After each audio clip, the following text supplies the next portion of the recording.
The C word. That's what my mom calls cancer. Like it or not, there's a taboo when it comes to cancer, especially the forms that affect private body parts like the breasts. Ann Liebert, author of A Darker Ribbon, wrote in her introduction that literature on breast cancer pales in comparison to the presence the cancer has in our society. It's not easy or fun to discuss, and those hurdles mean women might not be aware of things like treatment options, early detection methods, and research. Over the years, the taboo has been somewhat lifted from breast cancer, and that's partly due to one group who broke that barrier with their honesty: public figures. Shirley Temple Black is credited with being one of the first women to speak publicly about her diagnosis in 1972.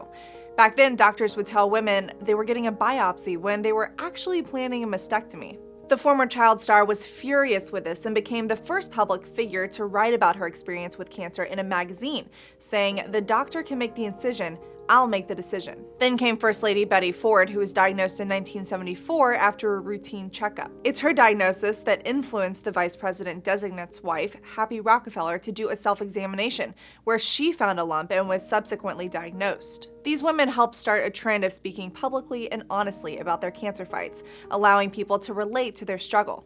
After all, diseases are something anyone, regardless of race, social status, or gender, can encounter. The strongest recent impact from a public figure story came from Angelina Jolie. A recent study found her New York Times op-ed helped 1 in 5 people who read it deal more intensively with the topic. It raised awareness that breast reconstruction can be done during a mastectomy by over 19%. Amy Robach's on-air mammogram during Good Morning America's 2014 October Pink initiative made her diagnosis a discovery for the rest of the country at the same time. I had been asked if I'd get one on television to demystify it for women who might be nervous. It was for everyone, but it also turned out to be for me.